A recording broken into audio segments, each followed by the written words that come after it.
Hey guys, Stealth here. Welcome to the War Room. This week's War Room, let's kick it off with World of Warships, because World of Warships was introduced, or actually the Royal Cruiser line was introduced to World of Warships. Royal Navy is now represented no longer just by the Campbelltown and the HMS Warspite, but also by a couple of British cruisers. I'm currently at the Tier 5 Emerald, and I gotta say I really don't like these ships. From what I've been hearing, the ships get better at Tier 6 and above, but people who have the Tier 8, which is the Edinburgh, which is basically the, let's say, the up boosted version of the Belfast, well, in a way, it's the Belfast at Tier 8 without smoke, and without HE, and without a lot of other stuff. Um, People at the Tier 8 are already complaining that they just cannot do anything against battleships, and that is something that I really find with the Tier 5 as well. I mean, yeah, you do have torpedoes, but my torpedoes only have a range of 6 clicks. And with that, I need to get really close to the enemy in order to actually get some damage done. Combine that with a detection of 11.2 and you can see that there's a significant gap. In order to actually do a torpedo run on an enemy warship, I need to get to that warship and I need to be exposed for 5 clicks as I'm approaching that ship. Or use the terrain in order to get closer, or my smokescreen, but whichever it is, British cruisers for me, not quite popular yet. Another thing that they introduced into World of Warships last week was the crate system, or the slot machine generator, basically. Because normally you used to have daily missions in World of Warships. I, for one, never really paid much attention to it because it just didn't give you that much. What you did get from the daily missions was usually a bunch of credits after getting 4 torpedo runs in one game, or after hitting a certain target X amount of times. Not too stellar, not too interesting. They did away with all of that. The entire system is gone. What you now have is that you need to get a specific amount of XP. I believe it's 2,000, then 12,000, and then 37,000. And for each mark that you hit, so for each XP value that I just named, you get a random loot crate, basically. And this loot crate can then contain anything from camouflage for your ship, consumables, so repair parties, stuff like this. There's the premium smoke gen, or the premium repair party. Or you can get flags, you can get more credits if that's what you need. Or, and if you're really lucky, and I have seen this happen once or twice on the Reddit, you can get a premium ship. Now, of course, that's what everyone's hoping for, and that's the try your luck variant. That's the try your luck element of the slot machine. The thing is, if you don't get a premium, you usually get just 5 flags, and that is just downright terrible. You're going like, oh yeah, I want to get this specific amount of flags, or I want to get this premium ship. And then you get 5 flags and you go, ugh, is that what I was grinding all this time for? So, I really haven't had much luck with the whole system, but maybe you have, so let me know in the comments. Have you had any good luck with the crate system? Other things that happened last week in the gaming world is, of course, Civilization 6 got launched. Now, I'm not the biggest fan of Civilization, but it is one of those it's one of those few games that my girlfriend also enjoys. So we spent the better part of yesterday, that was Sunday, just gaming together, playing Civilization 6, and it's just a very good improvement over Civ 5, at least from what I've seen. I haven't played Civ 5 an awful lot, but Civ 6, definitely enjoying it, having a lot of fun. And I'll probably be doing a playthrough on the channel. It just depends on what you want to see, so that's up to you, again, in the comments. What kind of playthrough would you enjoy from Civilization 6? Would you want me to try and get a massive cultural victory? Want me to go to war, which I think is going to be the more popular version? What situation do you think is enjoyable? The situation that's actually not so enjoyable is the situation in-game at the moment, because I'm getting absolutely hammered here. Anyway, Civilization 6. Civ 6 in the current state is pretty good. From what I've been hearing, it does not need any specific DLCs, like it was the case with Civ 5. Civ 5 apparently was a really good game. I didn't play it that much, people said it just got a lot better when you got the DLCs. Now that's not something that is apparently the case in Civ 6, but it is getting a bit weird at times. And these, again, are not all situations that I've personally been involved in, but leaders in Civilization 6 now have a hidden agenda, or they have an agenda. They want you to do a certain something, a specific task, for example. And what this can mean is that they have the desire for you to have a lot of cities, and that's the only way that they'll respect you. If you don't have a lot of cities, they'll go, yeah, sorry, I don't respect you, and I am likely to start declaring war on you, or at least denouncing you for not living up to your standards, or something like that. And the weird part is that these leaders can get a bit overly excited about their agendas. In the sense that, from what I read on the Reddit, they can start blaming you, or they can start getting really upset with you if you don't have a lead in cities, so if you don't have the most cities yet, after 10 turns. I don't know about you, but after 10 turns in Civilization, I'm usually just building workers, or builders as they're now called, or working on my second scout or warrior in order to just get more terrain overview, or just to stay alive, make sure I don't get invaded by barbarians. But apparently that's the thing. Another thing that I really hope they fix quickly is the UI scaling option.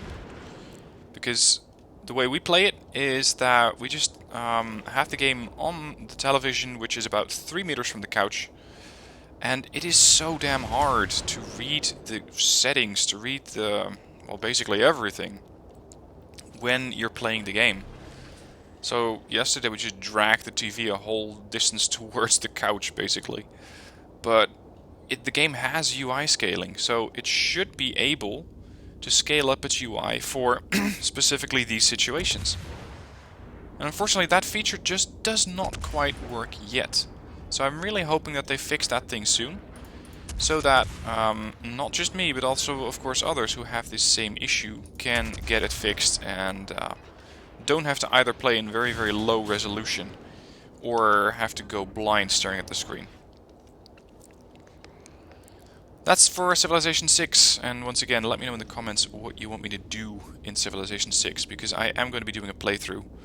I'm just not too sure about doing it on YouTube, because I haven't done one of those before. Civ games can get very, very long.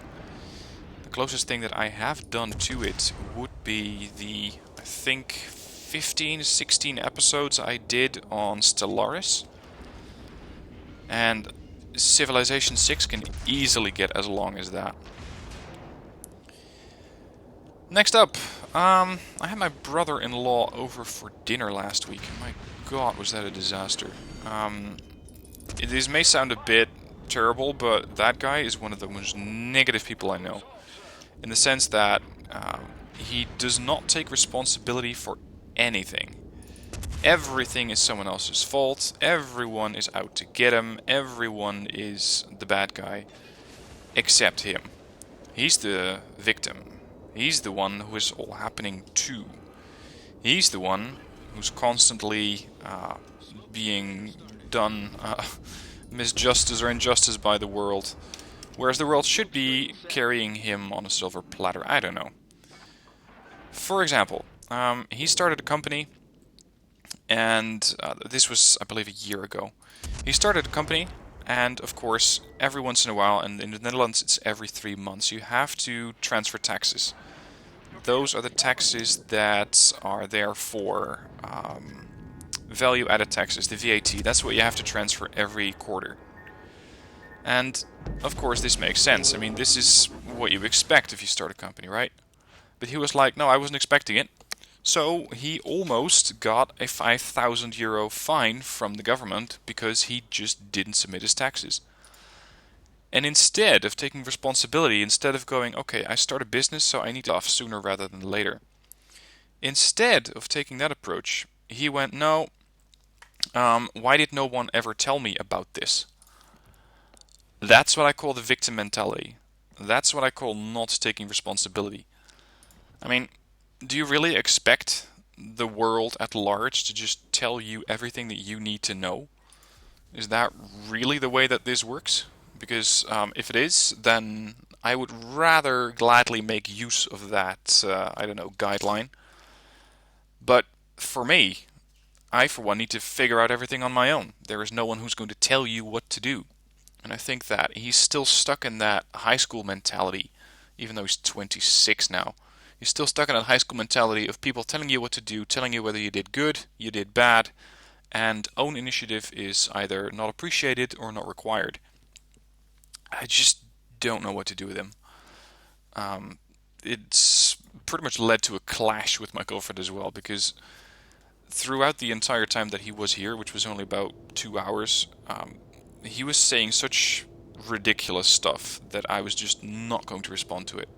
He was so bloody negative that I just completely ignored the shit out of him. And of course, she didn't like that. But had I opened my mouth and actually gone against him, then that would have caused a massive argument. So, screwed if you don't, screwed if you do. Catch 22.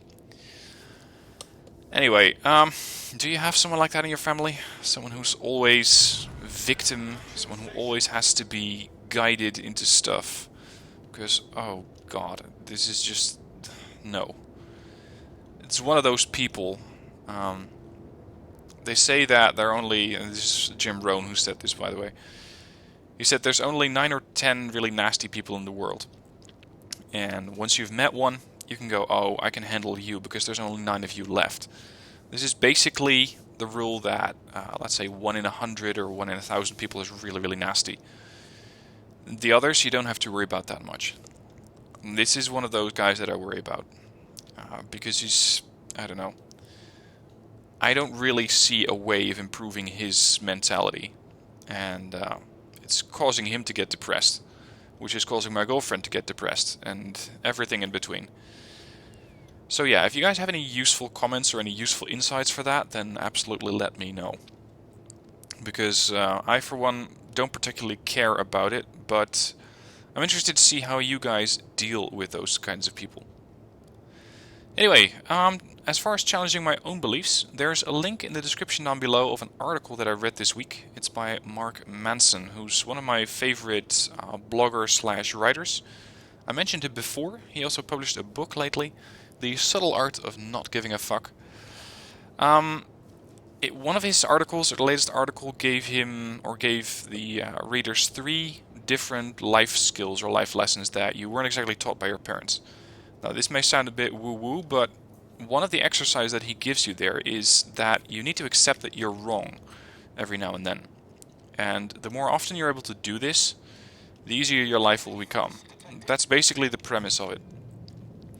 So, here's the challenge, and this is something that I did over the weekend as well. What 20 things are you wrong about, or could you be wrong about? For me, one of those beliefs, for example, would be that I thought I was pretty good at Wargame. That was one of the beliefs I had. I thought I'd seen everything. And then I did Ranked. And I completely got my ass handed to me for the first, 6 episodes of it. So that is causing me to be wrong. And learning from it, of course, that's the most important part. Then not just go with, yeah, I know I'm wrong, but okay, you're wrong, that's fine, but what else could be true, or what else could be right? And for me, for example, this is something that I tend to be, I'm not going to say struggling with, but it's a question that I've had for a long time, is, am I lazy? Because most people, of course, tend to work about, I don't know, that really hurt. Most people tend to work about 40 hours a week. I don't usually get anywhere near that. I tend to work in a sort of bursts. Sometimes I feel like I'm working, or feel like working, and I want to continue, I want to just be productive. And other days I just go like, oh, whatever. Not today, not now, not interested. And it's fine, because I've worked like that for the past, 7 years. My company's almost 7 years old now, and it's worked for me so far. But it always makes me feel like I'm lazy. But what if I'm wrong about that? That was one of my challenges. What if I'm wrong about that? Could it be that I'm just efficient? Because, I mean, I am getting away with it in the sense that I am getting the amount of work done that I need done. And I am getting the income that I need. So is it just a case of being lazy, or is it a case of being efficient with my time? And I prefer to think of it as the second. Something else that I have as a belief, or that's been a challenge lately, is I need to start a business and hire staff in order to be successful. Well, that depends on your definition of success, of course. I mean, is success your definition where it says you can do whatever you want? In which case, starting a business and having more staff could be helpful, but it could be detrimental in the sense that you lose a bit of freedom because you suddenly have to start worrying about staff. Or is it the other way around? Because now that you have staff, you can worry about it less, and you can just offload some of your work onto them. For now, though, I will not be taking on any kind of staff at the moment because I just don't have anything to do for them. My business currently consists of emailing potential clients, trying to get them to hire me for a presentation, do the presentation, and move on to the next one. It's basically the way it works for me right now. And I'm fine with that. I'm absolutely fine with that. So I don't need any staff right now because I just wouldn't know what to do with them, or I wouldn't have anything to do for them, which of course is a really bad situation if you want to have staff. And then there's the saying that if you want to wish someone misfortunes, you wish them a lot of staff, because staff usually gives you a headache and ulcers and whatever sort of nasty things, because you have to worry about them so much. So for me, definitely not now, but it is an interesting thing to consider. And therefore, my challenge to you this week is what 20 things, and of course there could be way more. I think I'm not anywhere near the amount of completeness that I should be at. What amount of things, or what things do you think you're wrong about? And what could the right solution be? So not in the sense of I need to fix this, but if it's a wrong belief, what could the other belief be that would help you? So that is the question. What am I up to this week? Well, actually not too much. It's a pretty quiet week for me this week. There's not that much in the sense of appointments. There's not that much in the sense of presentations. I do have one coaching coming up, so that's Wednesday for me. But otherwise the week is just completely open, which always gives me this situation of, I have no idea what to do. Because I tend to email about 5 to 10 potential clients per day. And that takes up about a half hour to an hour a day. Then I spend maybe an hour per day on YouTube, on this channel in particular. I publish a blog post on LinkedIn and my own blog. Usually takes another hour to write that and post it. And then the rest of the time I'm going like, what do I need to do today? Because there's one of my beliefs, by the way, coming back to that. I need to be productive. I need to be working all the time. Because of what? Why? I mean, this works for me. Sure, I don't get millions and millions of euros, if only. But it does work for me. So why would I need to work more? So there's something that I'm constantly challenged about, and especially this week again, when I have so little to do. One thing that I will be doing this week is, and once again, your input is appreciated because it's a new area for me, is picking out a punching bag. You know, not one of those small punching balls or boxing balls that you lift on your ceiling and just those things that flip all over. No, I want to have one of those heavier things, about 120 centimeters to 150 centimeters high. Those things that you can really hit and kick and stuff. But I really don't know where to begin. What situations or what things do I need to consider? What specific elements are important there? It's not for me, by the way, it's for my girlfriend. I'm a complete noob in this area, so any advice would be appreciated. The things that I have read so far is make sure it's not too heavy, make sure it's not too light, make sure you wear gloves, and make sure that you take it easy because it apparently can cause injury pretty quickly. But other than that, I don't really know anything about that. So any input from you guys is appreciated because I'm sure that among all of the people watching, there must be at least a few who either have one, have used one, or know what they're doing with it. So very much appreciated if you can give me some sort of input there. As for other things happening this week, and this is going to be really, really interesting. It's going to be really, really awesome. I'm taking my girlfriend for her first flying lesson. And no, I'm not an instructor, but my girlfriend is totally into flying. So, as a present, I gave her a 30-minute first flight or flying lesson. I don't really know what you call that. Anyway, what she's going to be doing is first getting a bit of a theoretical briefing on how to use an aircraft, what to pay attention to, the cockpit, etc. And then she's going to go up in the air with one instructor. It's just a small two-seater plane, and that's going to be happening Saturday. So I'm really hoping for good weather Saturday. We had to reschedule once already, and that was due to too much crosswind, so the aircraft couldn't exactly take off. That's something that I'm going to be doing Saturday, and it's going to be filmed, so hopefully I might even have some content for that for next week's War Room. And with that, that is all that I have for this week. In short, Royal Navy has been introduced in World of Warships. Civilization 6 has been launched. Let me know what kind of gameplay you would like to see from that. And, oh right, this is something that I haven't mentioned yet. Fallout 4 is something I've been playing a lot. I've mentioned that before. But there are two very, very good mods that I definitely recommend. It is the Modern Firearms mod for Fallout 4. This one gives you a ton of new weapons, and I mean a ton, in the sense that you can get, for example, the AR-15 weapon system. And normally you can adjust 4 to 5 different things on a weapon in Fallout. This time, not so much. This time you can adjust basically anything about that weapon system. So you have the choice of about 20 different scopes, night vision or otherwise. You have the choice of several dozen different receivers, different caliber, grips, stocks, anything that you like on your weapon. It's something that I really, really enjoy. They are, however, a bit out of scale if you compare them to the standard weapons in Fallout 4.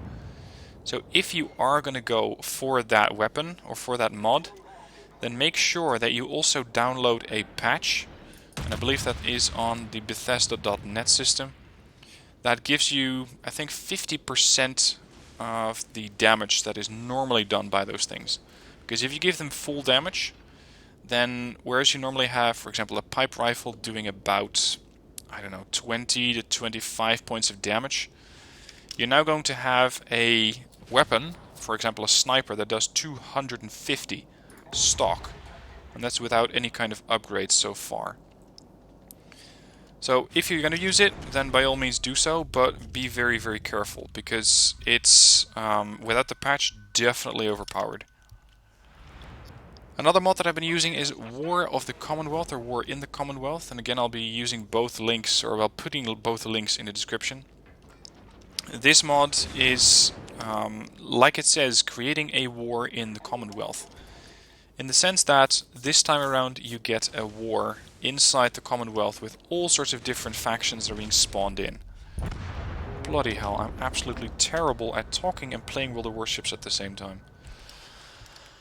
You get all sorts of different spawns, and you can direct how many spawns you like, but you remember those Fallout 4 random conflicts that tend to happen? Those random incidents? Well, there's more of that going around. A lot more. In the sense that now you can have raiders squaring off against Forged, or against and this depends on the DLC if you have them, the robots. Sometimes you just see a robot patrol coming in. There tend to be the patrols of Minutemen, which are also very interesting to see. And it just turns into this massive conflict.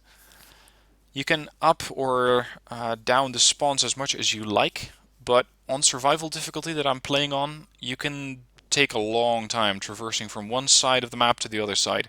because you just have to go back every once in a while, save, take on more ammo, avoid conflicts altogether. That's another possibility they have to consider now. But it is really, really good. War of the Commonwealth. Again, link in the description down below. And with that, that is the actual end of this week's War Room. Thank you for watching. Have a good week. I hope you enjoyed the video, and I'll see you soon for more material.